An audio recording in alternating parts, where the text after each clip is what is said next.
కానీ దాన్ని అనుసరించలేకపోతున్నారు.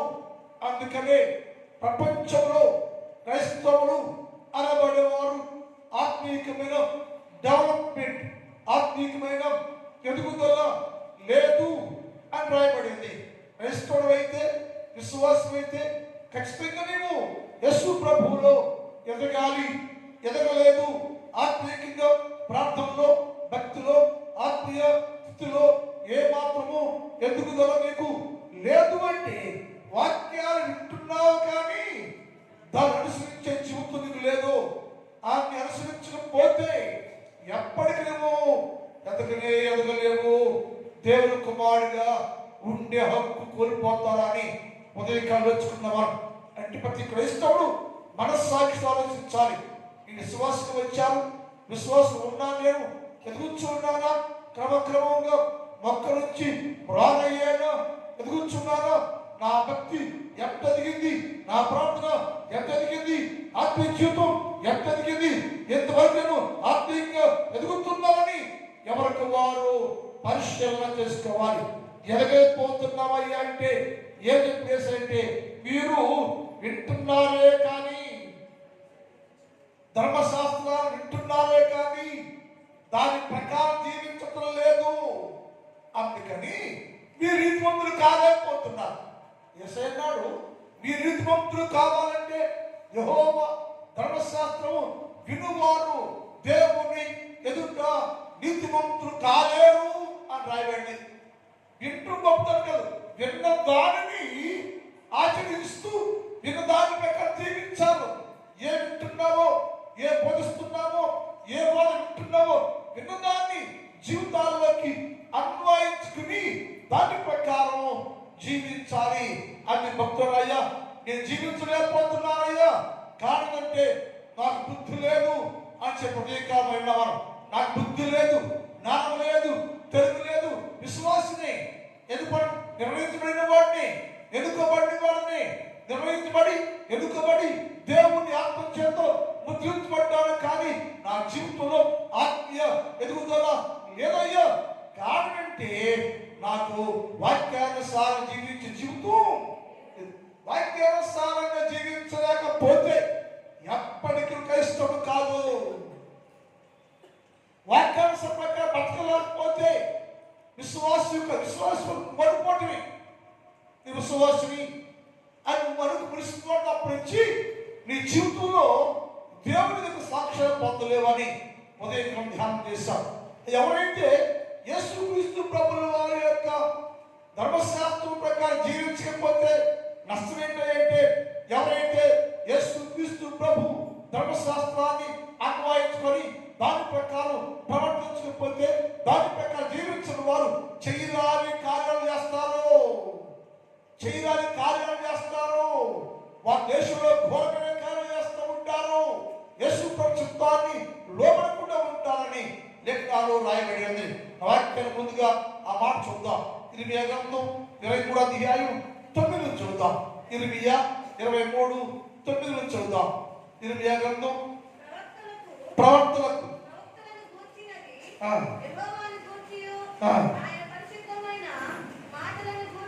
ఆయన పరిశుద్ధమైన మాటల గురించి నా గుండె నాలో కదులుచున్నట. దేని గురించి?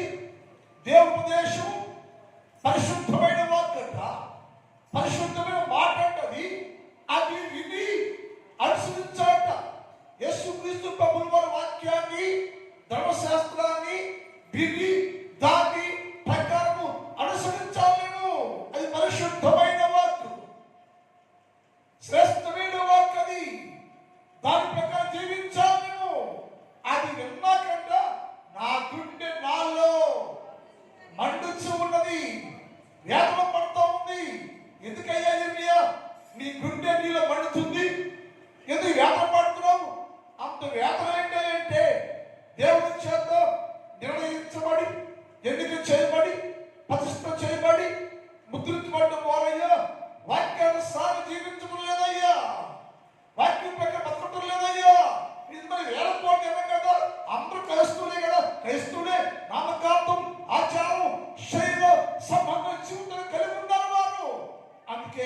ఎదుగుతాం లేదయ్యా.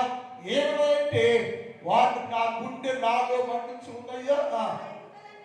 అమ్మా, నా ఎముకలన్నీ కదులుచున్నవి, నేను మత్తిల్లిన వాడను.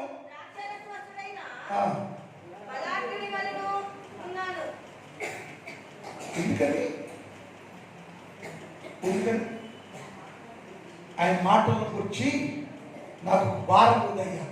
మరి ప్రజలు ఏముందయ్యా? ప్రజలు ఏముంది? నువ్వు క్రైస్తవుడివే, విశ్వాసమే, ఏది ఎదగలేకపోయావంటే యేసుక్రీస్తు ప్రభు పరిశుద్ధ వాక్కులు అనుసరించడం లేదు, దాని ప్రకారం జీవించడం లేదు, దాని ప్రకారం జీవించలేని వారుగా మేము ఉన్నాం. అదే 23:10 కూడా చెబుతాం. 23:10 కూడా. అమ్మా, దేశం అంతా విచారం నిండిపోయిందంట. అమ్మా, చెడు నడవడి. ఎందుకని? వాక్యం వింటున్నారు కదా, వీళ్ళందరూ ఎందుకు చేపట్ట వాళ్ళేగా, నిర్ణయించబడ్డ వాళ్ళే కదా, పరిశుద్ధి చేయబడ్డ వాళ్ళే కదా, క్రైస్తవులే కదా, విశ్వాసే కదా, యేసుక్రీస్తు వాక్యం వింటున్న వాళ్ళే కదా.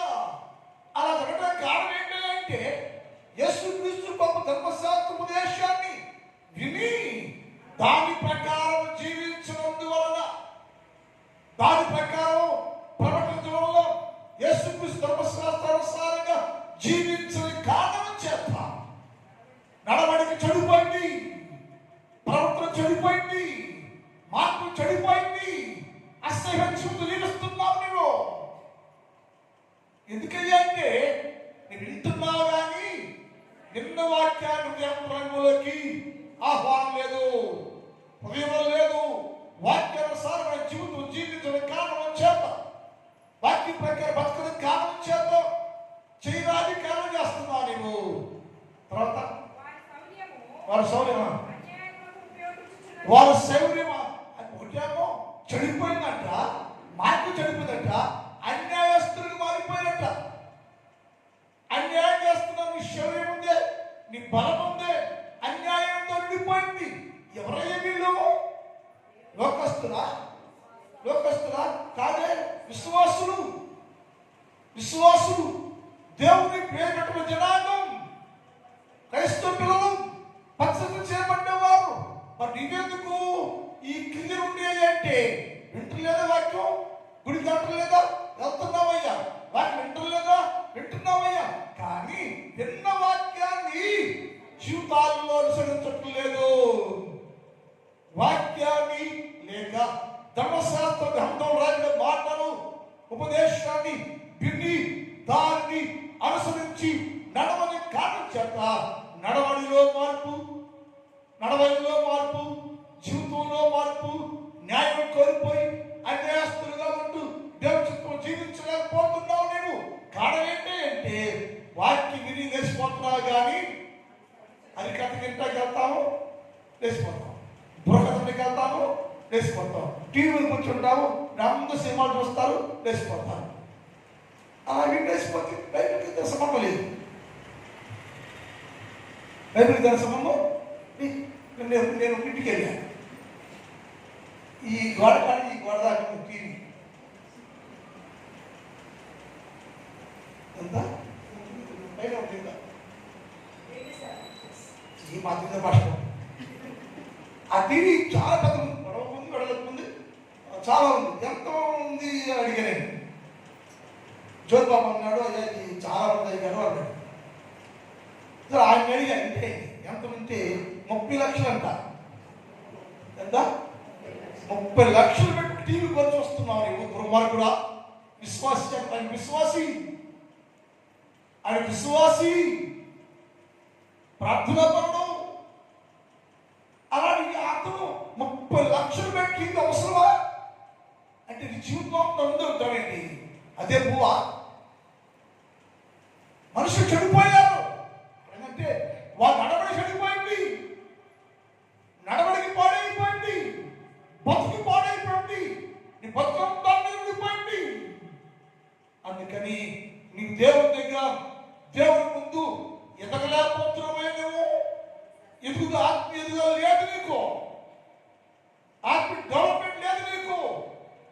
వీటన్నిటికెళ్ళి మనసాక్షి వారు చేయండి.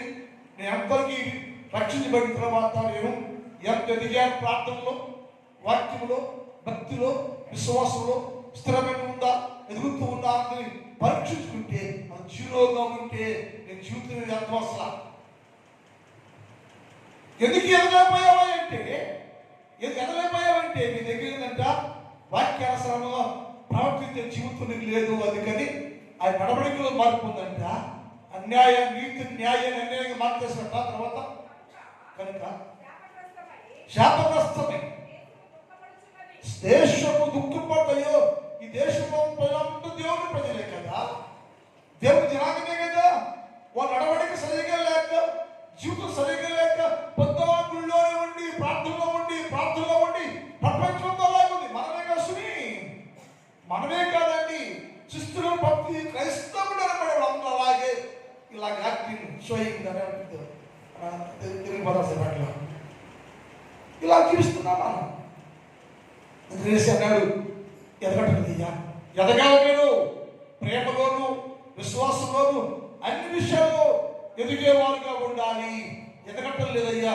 ఎందుకంటే దేశం అంట దుఃఖపడ్డంట. ఎందుకంటే దేశంలో ఘోరమైన కార్యాలు జరుగుతాయంట.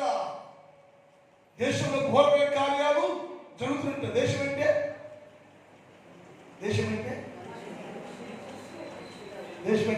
భక్తి కాదే. దేశం అంటే దేశంలో మనుషులందరూ బస్తత్వం జీవిస్తామంటే ఆ దేశం అంట ఏడుస్తుందంట, వ్యాధులు పడుతుంట, నిన్ను మోస్తున్న భూమి వ్యాధులు పడుతుంట. ఈ భూమిని కాలు కాపి అట్టి నడుస్తుంటాయో ఈ ఎందుకు పుట్టాడు దేవుడు నాకు ఈ పాపాన్ని నేను వస్తున్నాను. నేను ఈ భూమి దుఃఖపడుచు ఉండాను, ఏడుస్తూ ఉండాను, రోధం చేస్తూ ఉండాను నిన్ను బట్టి. తను చేసి అన్నాడు అలా ఉండకుండా ఉండాలంటే యెహోవా ధర్మశాస్త్రాన్ని అనుసరించాలి, దాని ప్రకారం జీవించాలి, దాని ప్రకారం బతకాలి. మీరు దేశం దుఃఖిస్తోంది, దేశంలో ఘోరమైన కార్యాలు జరుగుతున్నాయి. 5వ అధ్యాయం 31 చదువుతాం. 25 అమ్మా ప్రవర్తన పైకి ఘోరమైన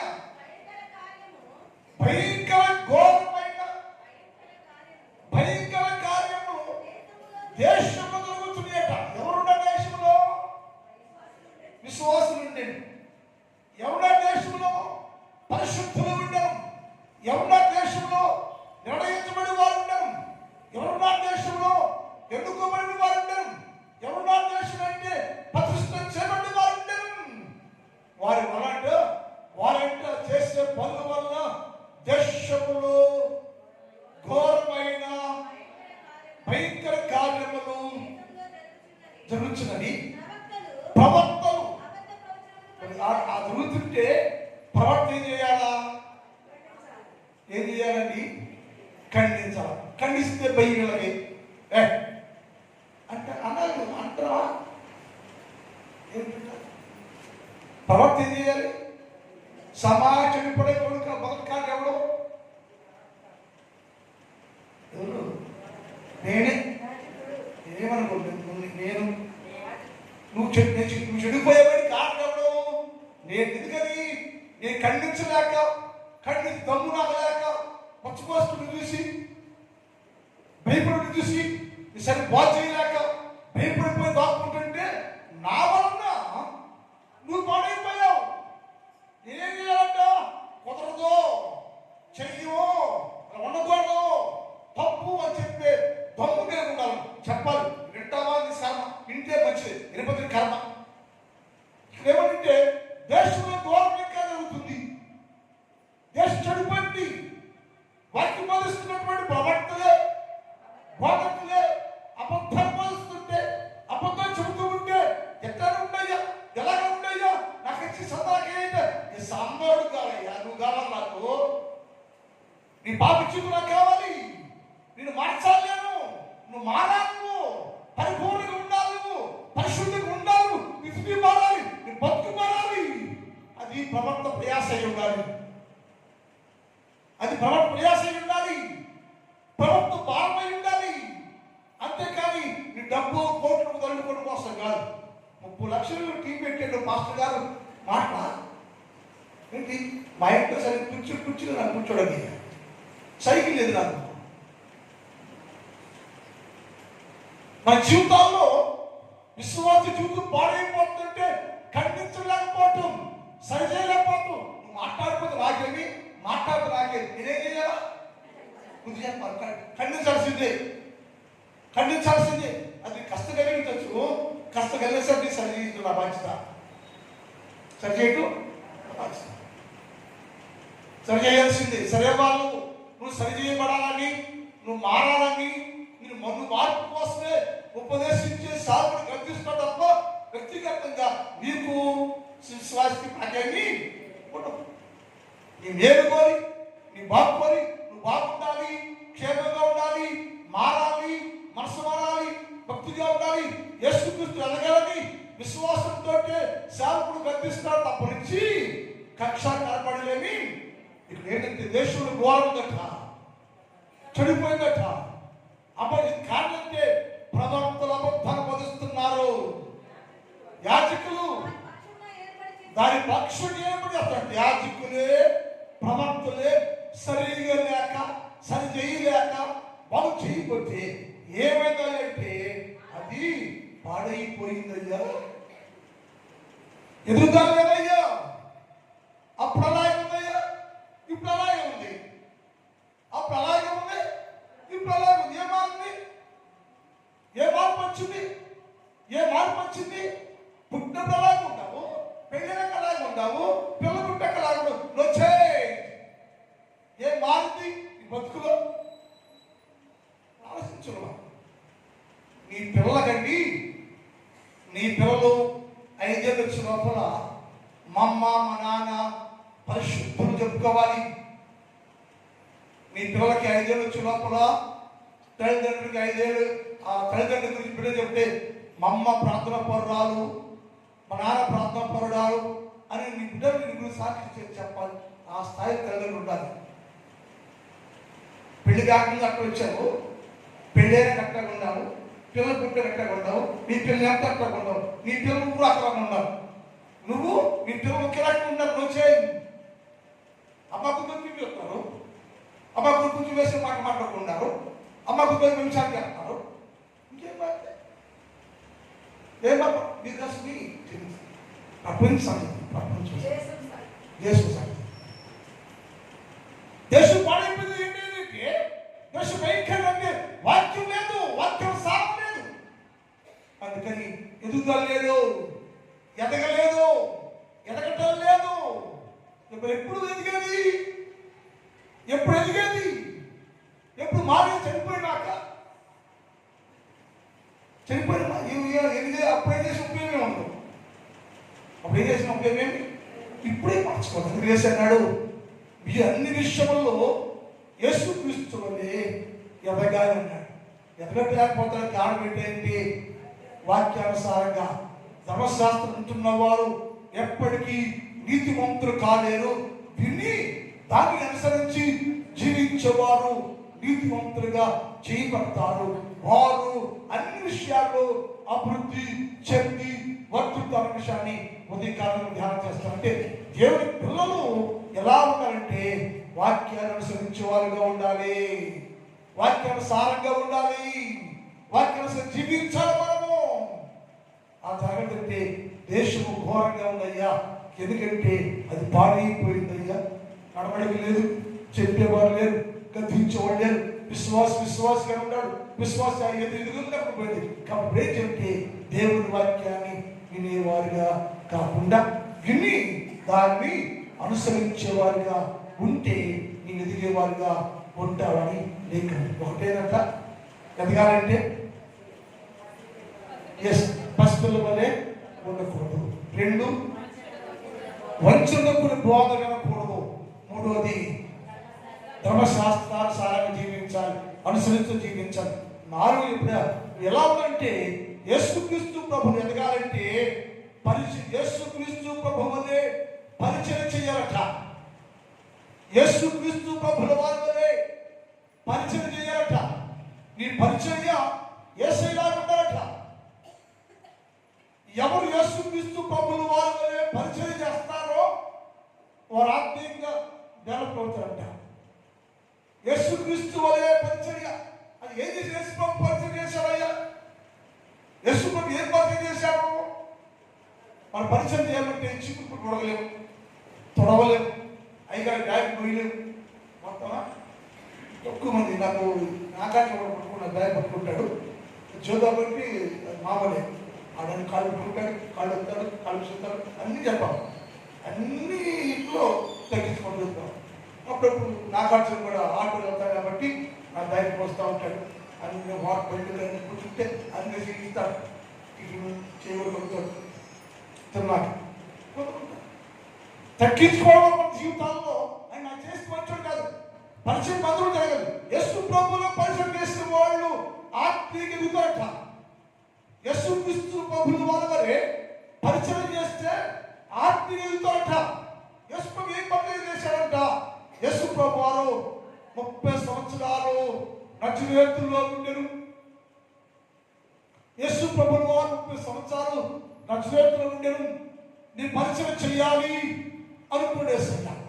పరిచయం చెయ్యాలి అనుకుని నజరేతులో నుంచి బయటకు వచ్చాడు. నజరేతులో ఉంది, అమ్మ ఉంది, నాన్నన్నాడు, సంఘం ఉంది, సంతోషం ఉంది, అన్ని ఉండి యేసు ప్రభువుల వారికి యేసు ఎప్పుడైతే నీ పరిచయం చేయాలి, నా తండ్రి నన్ను లోకానికి ఎందుకు పంపించాడో నా తండ్రి చిత్తం కలిగించాలి, నేను నా తండ్రి పని వచ్చాను, నేను నా తండ్రి పరిచయం చేయాలి, నేను ఆ పరిచయం చేయడానికి నేను చేయాలి అనుకుంటే నా తండ్రి పరిచయం నేను చెయ్యాలంటే, పరిచయం చెయ్యాలంటే నేను నజరేతులో నుంచి బయటికి రావాలి. నజరేతు వదిలేసేసి బయటకు వచ్చాడు. నజరేతులో బయటకు వచ్చాడు. నజరేతు ఉంటే యేసు పరిచయం చేసేవాడు కాదేమో. ఆయన కేటుంటే పరిచయం చెయ్యాలి, నేను పరిచయం ఉండాలి, నేను పరిచయం చెయ్యాలి నేను అనుకుంటే, పరిచయం చెయ్యాలంటే నజరేతులో నుంచి బయటికి రావాలి. మార్కు సువార్త 1వ అధ్యాయం 9 చూద్దాం. మార్కు సువార్త 1వ అధ్యాయం 9. ఆ దినములో యేసు గలిలయలోని నజరేతులోని బయటకు వచ్చాడు. ఆయన యోర్దానులో. ఎందుకని ఆయన ముందు ఏమైందంట? పరిచయం చెయ్యాలంటే నువ్వు ఉన్న చోట్ల బయటికి, ఆ స్థలంలో బయటికి రాలేపు.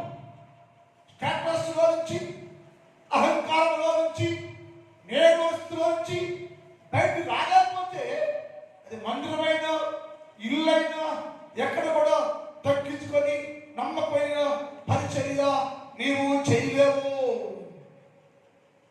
పరిచయం చేయలేవు. యేసు ప్రభువులకు ఎదగాలంటే దేవుని సన్నిధిలో యేసయ్య పరిచయం చేయాలి. అన్ని విషయాల్లో యేసు ప్రభువులకు ఎదగాలంటే నువ్వు అన్ని విషయాల్లో తగ్గించుకుని యేసు ప్రభువుల వరే పరిచయం చేయాలి. పరిచయం చేయడానికి యేసు నిర్ణయించుకొని పరిచయం చేస్తా, నేను నీ పరిచర్య నీ పనిని నేను చేస్తాను అనుకుంటే అతడు నజరేతులో నుంచి బయటకు వచ్చాడు. నజరేతు విడిచిపెట్టేశాడు. సౌఖ్యం ఉంది, సుఖం ఉంది, సంతోషం ఉంది, అమ్మ ఉంది, నాన్నన్నాడు, అన్ని వదిలేసి బయటకు వచ్చాడు. బయటకు వచ్చినాక ఆయన పరిచర్య ప్రారంభించాడు. పరిచర్య ప్రారంభించినప్పటికీ ఆయన ఏం చెప్పిన పరిచయం అంటే అదే 11, 14 చదువుతారు. చెరబడిన తరువాత యేసు కాలం సంపూర్ణమైనది, దేవుని రాజ్యం సమీపిస్తుంది, మారు మనస్సు పొంది సువార్త నమ్ముడే చెప్పి దేవుని సువార్త ప్రకటిస్తూ ఉండేం. అనగా ఆయన పరిచర్య ప్రారంభించడం వచ్చాడు బయటికి. అలా రాకపోతే అక్కడే ఉండి ఒంటరిగా చేసుకోవాలి. ఆయన అక్కడ ఉండి ఒంటరిగా ఉంటాడు. తండ్రి చిత్తం ఏదంటే ఎన్నుకోబడ్డాను, నిర్ణయించబడ్డాను, ప్రతిష్ఠ చేయబడ్డాను, గుర్తించబడ్డాను. నేను ఏం చేయాలంటే నా తండ్రి పరిచయం చేయాలి, పరిచారకుడిగా ఉండాలి, నేను నా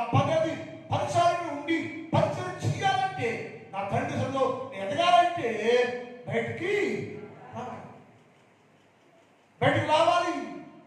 బయటకు వచ్చేసాడు. ఎప్పుడు దేశంలో బయటకు వచ్చాడో ఇతను ఈ 10 గంటలకు ఇచ్చాడు కాబట్టి ఇతను అభిషేకిస్తాడని చెప్పాడు దేవుడు. బయటికి రాగానే నగరాలు బయటికి వచ్చినాక పరిచయం చేయడం పూనుకుంటే అతను దేవుడు పరిచర్యకు ఆయనను అంగీకరించడం.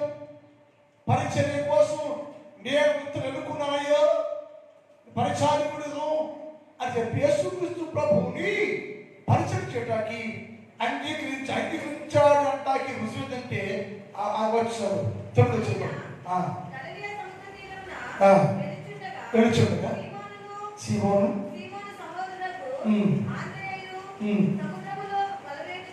తొమ్మిది 1 మార్క్స్ 1 యేసు వచ్చి పొందెను. వెంటనే వచ్చుచుండగా ఆకాశం తెరవబడను. తెరవబడ్డనే అర్థంగా ఖర్చుమైందంటే తెరవబడితే ఆకాశం శబ్దం వచ్చట. ఏంటో శబ్దం? ఇతను నేను పరిచారకుడిగా అంగీకరిస్తున్నాను, పరిచారం చేస్తాడు అంగీకరిస్తున్నాను నేను. ఒకటేమో బయటకు వచ్చాడు, రెండేమో దేవుడు ఇచ్చాడు పరిచారకుడిగా అంగీకరించబడ్డాడు. ఆ పరిచయం ధర్మాలు చేయడానికి పూనుకున్నాడు. అంటే మన జీవితాల్లో ఆత్మీయంగా ఎదగాలంటే నీవు కూడా పరిచయం చేయాలి. పరిచారం యేసు ప్రభుల వారి వలె అన్ని విషయాలు ఎదగాలంటే నీవు కూడా యేసు క్రీస్తు ప్రభుల వారి వలె పరిచారకుడిగా ఉండాలి. పరిచయం చేయాలంటే బయటకు రావాలి. అక్కడ ఎవరు పరిచయం చేయలేరు. లోకంలోనూ పాపంలోనూ ప్రస్తుత అంధకార సంబంధపు జీవితాల్లో ఉన్నవాడు ఎప్పటికీ పరిచయకుడిగా ఉండలేడు. పరిచయం చేయలేవు. నువ్వు చెయ్యాలంటే చేతులు బయటికి రావాలి. రెండోది దేవుని చేత అంగీకరించబడానికి పరిచారకుడయ్యా నమ్మకం పరిచయం చేస్తామయ్యని దేవుని చేత అంగీకరించబడాలి.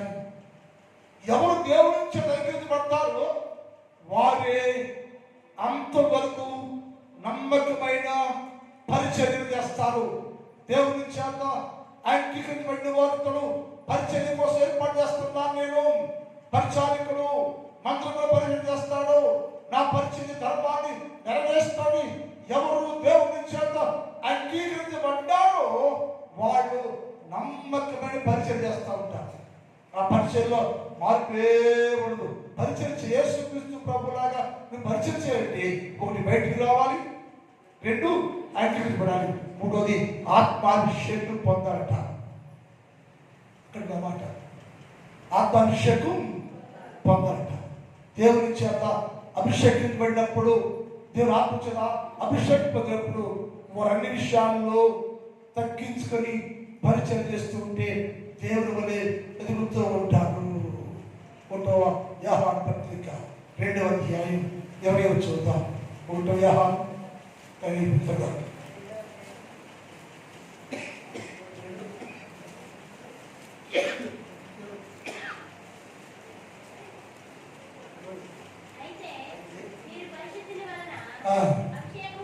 నేను పరిశుద్ధుని వలన అభిషేకం పొందిన వాడను. నేను పరిశుద్ధుల వలన అభిషేకం పొందాను. నేను అభిషేకించబడ్డాను. ఎందుకని అభిషేకం అయ్యే నీకు అంటే నేను పరిచయం చేయడానికి స్వీకరించబడ్డాను.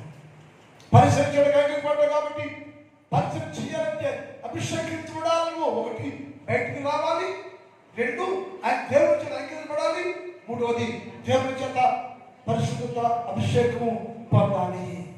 ఈ మూడు జరగాలి. నాలుగవది సాక్షాత్తంగా ఉండాలంట. దేవుని చేతే సాక్ష్యాన్ని పొందిన వారుగా ఉంటేనే పరిచయం చేయగలరు.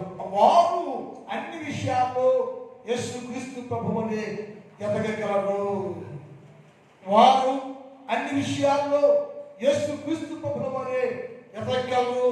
నీవు పరిచయం చేయాలంటే యేసు ప్రభులాగా నీవు కూడా పరిచర్య చేసే వారుగా ఉంటే అన్ని విషయాల్లో ఎదుగుది దేవునికి ఉండగలవు. ఎదగాలంటే ఏంటంటే యేసులాగా పరిచయం చేయాలి. పరిచయం చేయాలంటే బయటకు రావాలి. దేవుని చేత అంగీకరించబడాలి. మూడోది దేవుని చేత అభిషేకము పొందాలి.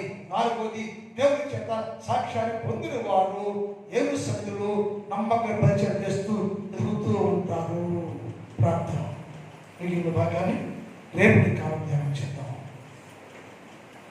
గుర్తించండి. ఒక్క నిమిషం దేవుని సన్నిధిలో ఉందా మనం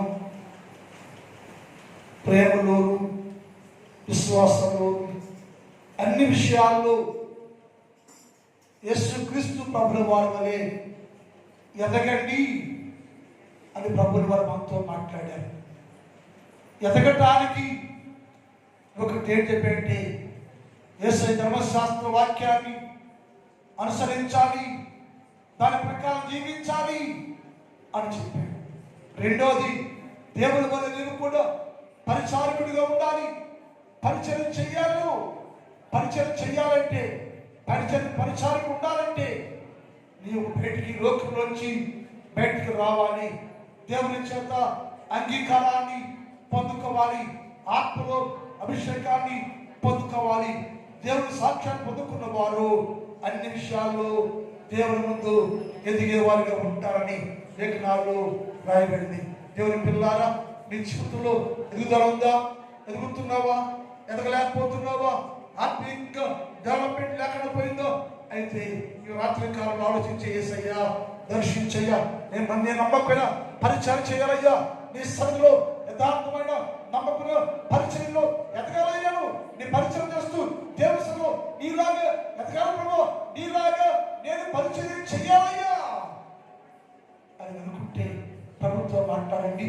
ఒక నిమిషం ప్రభుత్వం వారి ఆహార గురించి ప్రార్థన చేస్తాను. ప్రభుత్వం మాట్లాడండి, ప్రార్థన చేసుకోండి.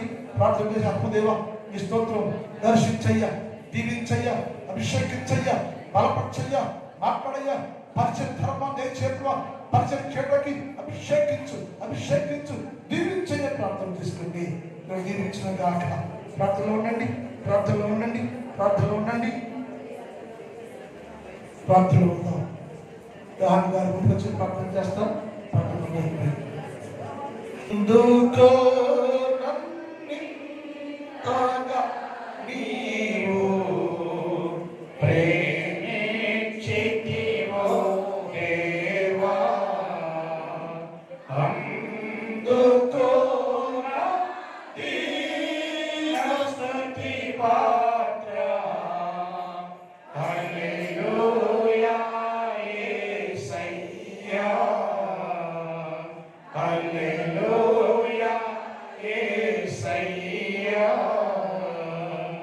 నా పాపము పాప నరడు పిలైనావు, నా శాపము పాప నరిగి వేళ తివి.